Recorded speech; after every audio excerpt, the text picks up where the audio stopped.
Every rose has its stone.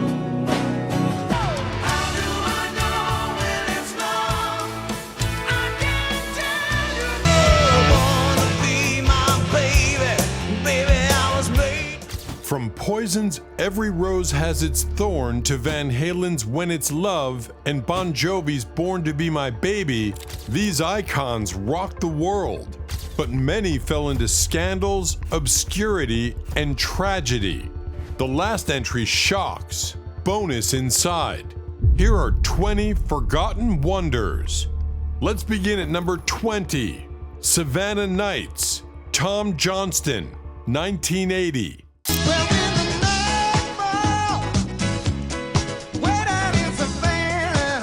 Imagine a man who once co-founded the Doobie Brothers suddenly standing alone under neon lights.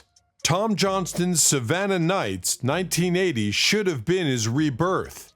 The single carried all the southern rock swagger he was known for, but something strange happened. It vanished from the charts after a modest number 34 peak on the Billboard Hot 100. How does a track that Rolling Stone praised as energetic and sharp simply fade away? Johnston had been forced out of the Doobies earlier due to health struggles, a heart condition that nearly ended his career.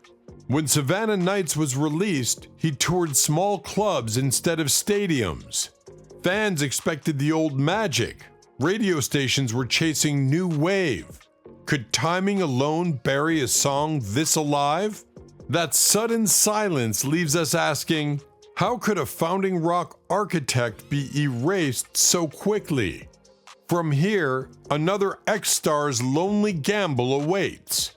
Next is number 19, Only a Lonely Heart Sees, Felix Cavaliere, 1980.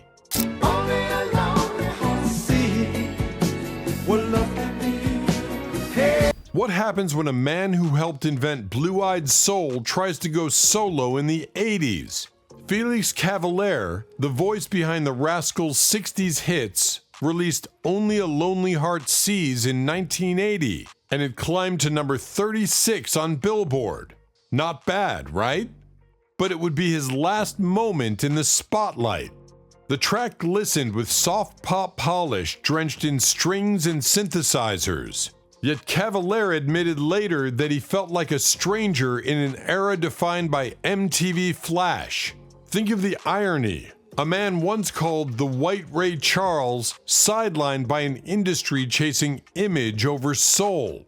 Within months, disco had collapsed, new wave surged, and Cavaliere was gone from radio forever. A Billboard peak of number 36 might sound small, but it's a ghost of a bigger story. An architect left outside the house he built. But what happens when youthful hope itself takes center stage? Let's unravel number 18, Romeo's Tune, Steve Forbert, 1980. Meet me in the middle of the day, let me hear you say everything's okay.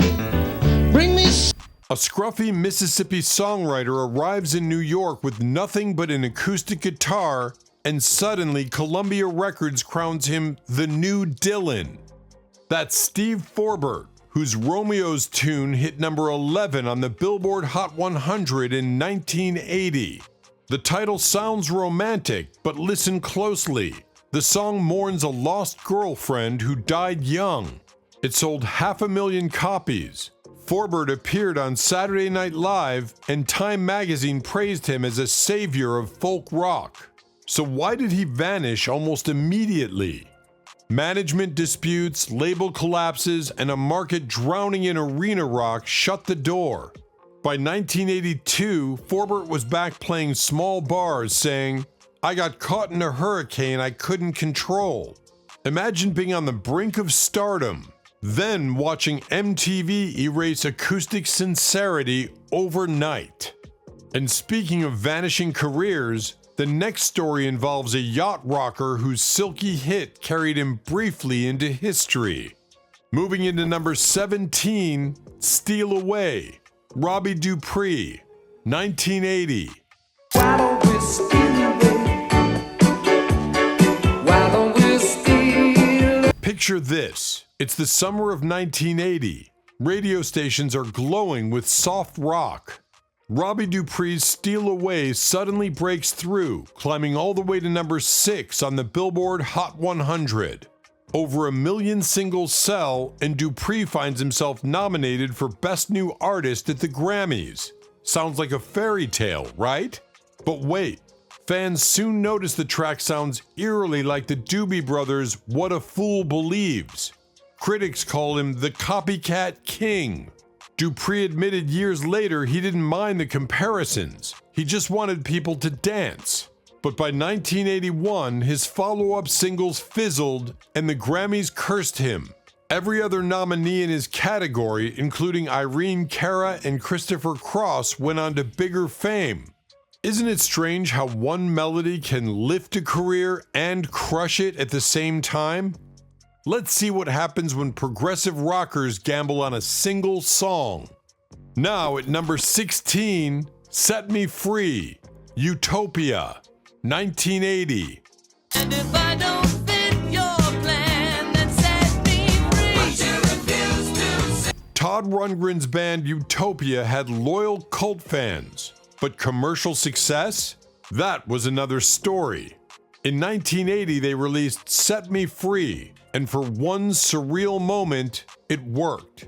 It hit number 27 on the Billboard Hot 100, their only top 40 appearance. Radio loved its glittering harmonies and hopeful lyrics. But here's the twist. Rundgren himself didn't even want it as a single. He was experimenting with electronic sounds while the label pushed for a radio-friendly hit. Fans who adored Utopia's long prog rock jams felt betrayed. The band never again cracked the charts. Imagine dedicating years to complex albums only to be remembered for one 3-minute pop tune.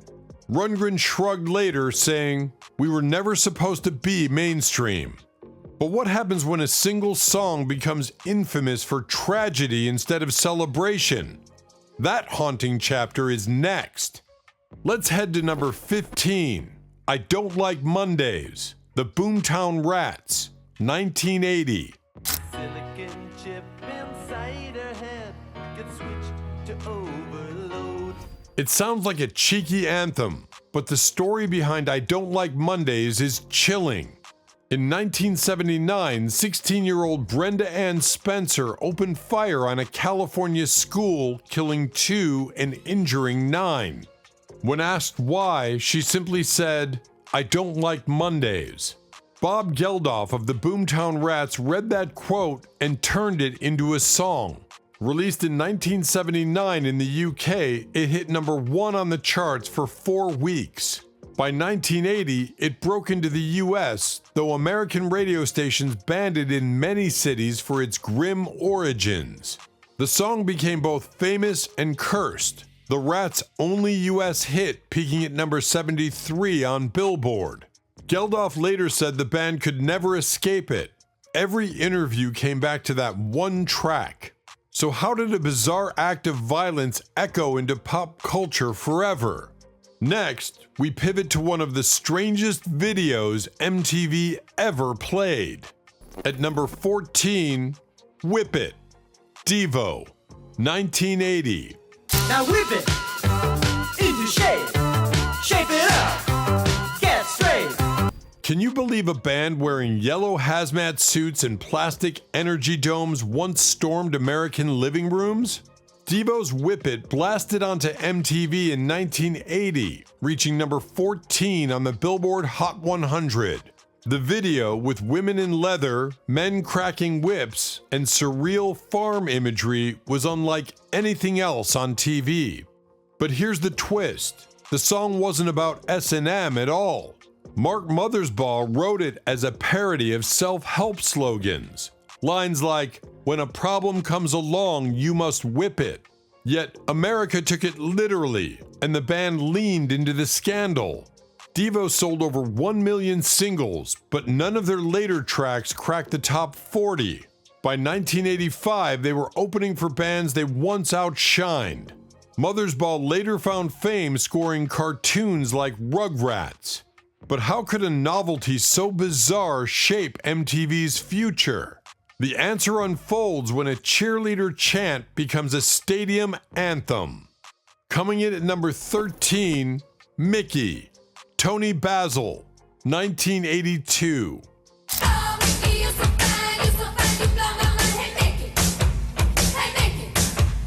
Picture this.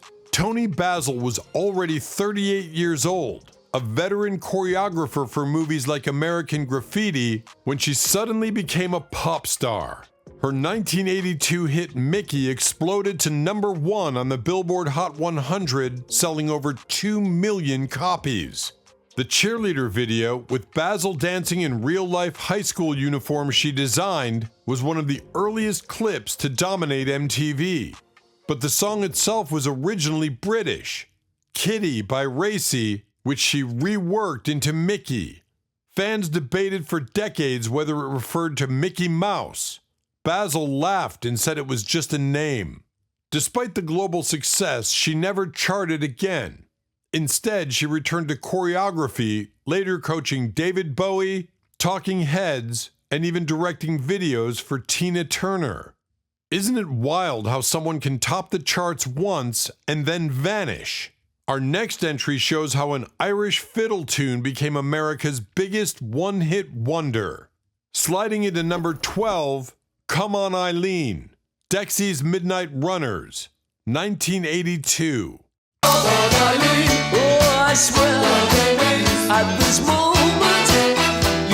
Few songs scream 1980s like Come On Eileen. Released in 1982, it topped charts in the UK, then reached number 1 on Billboard in 1983, knocking Michael Jackson's Billie Jean off the top spot. Imagine that, a scrappy folk pop track dethroning the king of pop. The band, led by Kevin Rowland, wore dungarees and fiddled like street performers. The track sold over 1 million copies in the US alone and won Best British Single at the 1983 Brit Awards. Yet their follow-ups failed to chart, and by the mid-80s, Dexys dissolved in debt. Rowland later admitted the sudden fame was overwhelming, saying, "We weren't built to be pop stars." Today, the song still appears in sports stadiums and wedding playlists, a permanent party fixture. But how does a foreign language protest song unexpectedly unite the world during the Cold War? That secret sits in the red balloons floating up next. Rising at number 11, 99 Luftballons, Nena, 1983.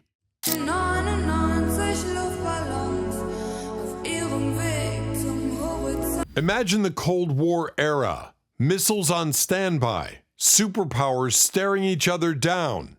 Then, in 1983, a German-language protest song called 99 Luftballons suddenly climbed to number 2 on the US Billboard Hot 100. Almost no one understood the lyrics, but everyone felt the tension. Nena, the band led by singer Gabrielle Kerner, recorded it after guitarist Carlo Carges saw balloons released at a Rolling Stones concert drifting toward the Berlin Wall. The song's story? Balloons mistaken for enemy aircraft triggering nuclear war.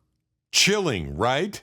It sold over 5 million copies worldwide, topped charts in 10 countries, and became the rare non-English hit to dominate America. Yet after that, Nena never charted again outside Germany. Kerner later said, "We didn't write a hit, we wrote a warning." But how could an accidental symbol spark hysteria worldwide? Next, a band with wild hair turned alien vibes into an anthem. Let's move on to number 10, I Ran So Far Away, A Flock of Seagulls, 1982.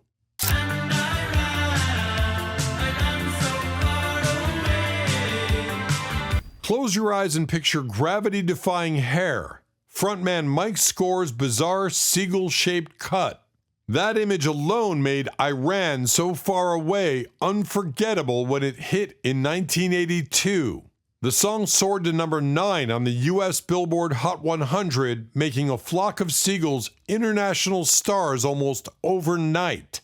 The track was drenched in echoing guitars and futuristic synths, the perfect soundtrack for the early MTV age. They even won a Grammy in 1983 for Best Instrumental Performance. Yet within 2 years, their fame plummeted. By 1984, they couldn't sell out small clubs. Why? Their look overshadowed their music. Critics called them style over substance, and infighting broke the band apart. Still, their sound influenced generations of synth rock bands from the Killers to the Strokes. But what happens when a love song about obsession turns into one of the most covered hits in history? That story comes next. Now unraveling number 9, Tainted Love, Soft Cell, 1981. Tainted love you've given, I give you all a boy could give you. Here's a shocker. Tainted Love wasn't even new when Soft Cell released it in 1981. The original was a forgotten soul single by Gloria Jones from 1964. Mark Almond and David Ball reimagined it with icy synths, and boom, it hit number 8 on Billboard in 1982. It became the best-selling UK single of 1981, moving over 1.2 million copies there alone. In America, its 43-week run on the Hot 100 set a record at the time. Marilyn Manson, Rihanna, and countless others later covered it, but Soft Cell never again scored a US hit. Mark Almond described the tracks as a hymn for misfits, capturing the alienation of a new electronic age. Ironically, the band broke apart soon after, consumed by excess and exhaustion. And yet, if obsession powered Tainted Love, what happens when a literal song called Obsession takes over the dance floor? That's the next twist. Stepping into number 8, Obsession, Animotion, 1985. You are an obsession. I cannot sleep. I am a possession. The year is 1985. Neon lights pulse, and MTV is the new cathedral of pop.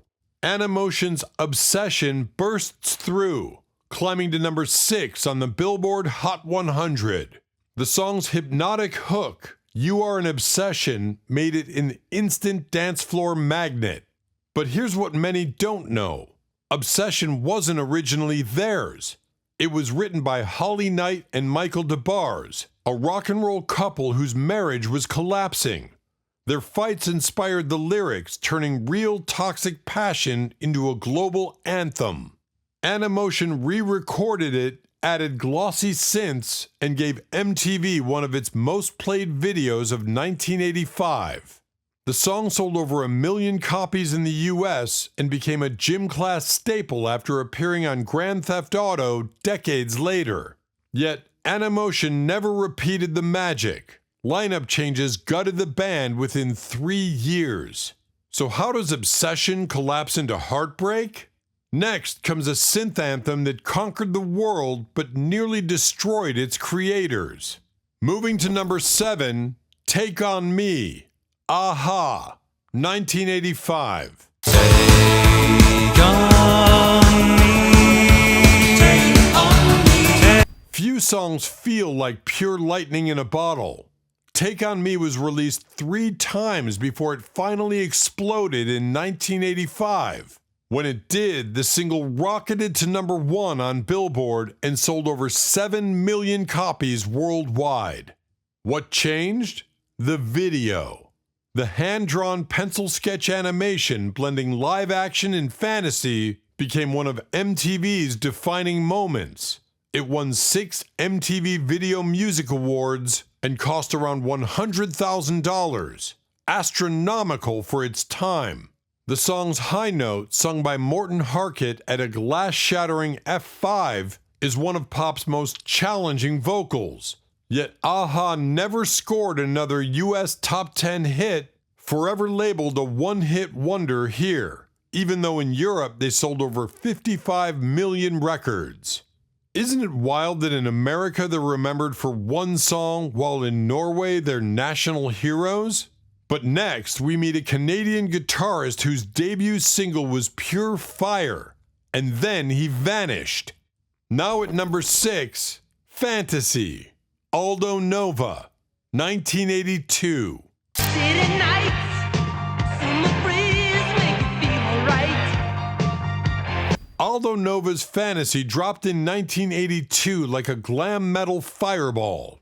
The Montreal-born guitarist played nearly every instrument on the track himself, pushing it to number 23 on the Billboard Hot 100. MTV played the video non-stop with lasers, smoke, and flying V guitars. The debut album Aldo Nova sold over 2 million copies, earning platinum status in the US. But here's the irony.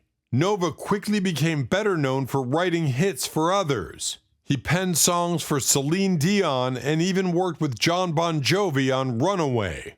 Despite his early promise, Nova's follow-up singles failed, and he drifted into obscurity. He later admitted that the industry chewed him up. They wanted me to be the next big thing, but I just wanted to make music.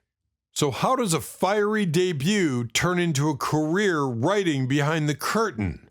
The next tale reveals a Louisiana band's one lonely climb up the charts. Entering at number 5, Nobody Said It Was Easy, LeRoux, 1982. Nobody said it was easy. Nobody. What happens when a local Louisiana bar band suddenly lands on the national stage? In 1982, LeRoux released Nobody Said It Was Easy, Looking for the Lights, and to everyone's surprise, it cracked the Billboard Hot 100, peaking at number 18. It was their only top 40 single. LeRoux had built a reputation in the South as a swamp rock powerhouse, mixing Cajun rhythms with arena rock. The song became their national calling card, played on over 200 radio stations across America. Yet despite the momentum, the group couldn't sustain the success. Record labels shifted focus to flashier acts, and by 1983, their spotlight faded. Singer Jeff Pollard later left music altogether to become a minister, a dramatic twist few fans saw coming. But if LeRoux's story feels like a flickering light, what happens when one blazing radio anthem makes a band's name immortal? Up next at number 4, Turn Up the Radio, Autograph, 1984. I'm working hard, you're working too. We do it all. Imagine Los Angeles in 1984. Spandex, smoke machines, and MTV fever. Autograph, an unsigned band at the time, caught Van Halen's attention and were invited on tour. That exposure pushed Turn Up the Radio to number 29 on the Billboard Hot 100. The song became a glam metal rallying cry, its video a rotation staple on MTV, helping their debut album Sign In Please go gold with over 500,000 sales. Autograph's logo, with the giant A, suddenly plastered posters, magazines, and arena walls. But lightning didn't strike twice. Follow-up singles flopped, and by 1989, the band had broken up. Still, Turn Up the Radio lived on in commercials, movies like Grand Theft Auto, Vice City, and even on Guitar Hero Encore. So how does a band vanish while their song becomes immortalized in pop culture? To answer, we need to step into Bon Jovi's world of stadium-filling firepower. Sliding into number 3, Born to Be My Baby, Bon Jovi, 1988. Wanna be my baby, baby, I was made to be your man. By 1988, Bon Jovi weren't chasing stardom. They owned it. After the 12 million selling Slippery When Wet, 1986, they dropped New Jersey, which produced 5 top 10 singles, including Born to Be My Baby. Written by Jon Bon Jovi, Richie Sambora, and Desmond Child, the track peaked at number 3 on Billboard. The music video, shot entirely in black and white, showed the band rehearsing, laughing, and living like ordinary guys, a sharp contrast to their glossy glam metal peers. Fans loved the authenticity. The single sold over 1 million copies in the US, helping New Jersey move 7 million albums domestically. Yet even here, tension brewed. The grueling tour schedule led to burnout, with Sambora later admitting, "We were living like machines." But if Bon Jovi embodied arena excess, what happens when Van Halen redefines love itself through a ballad that still rocks stadiums? Climbing to number 2, When It's Love, Van Halen, 1988.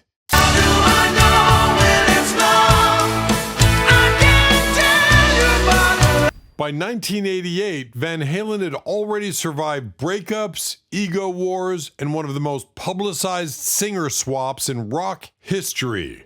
David Lee Roth was gone, and with Sammy Hagar at the mic, skeptics wondered if they could keep the magic alive. Then came When It's Love.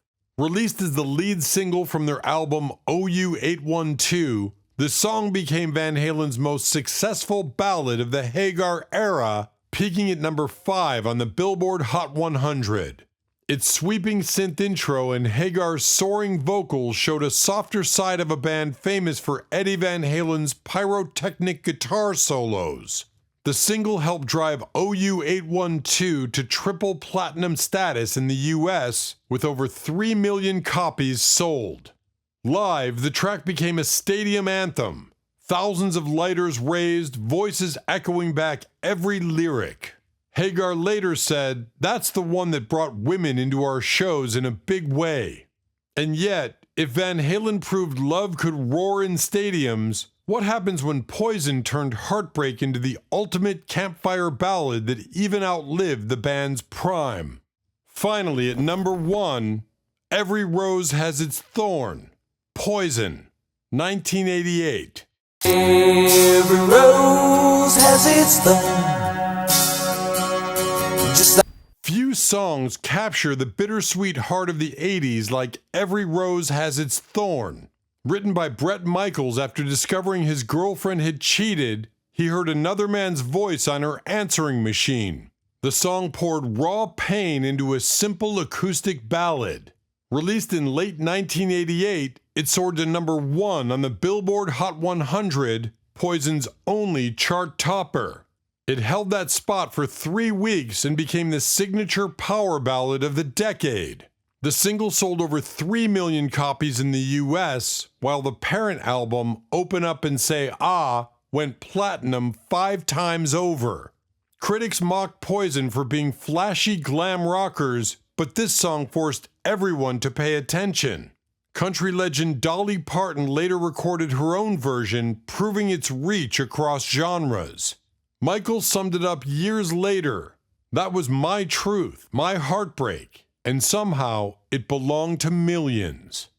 You've just seen the rise and fall behind Poison, Van Halen, Bon Jovi, and 20 unforgettable one-hit wonders. Smash that like, subscribe, and ring the bell for more rock secrets. Don't miss the next video. More scandals and lost hits await.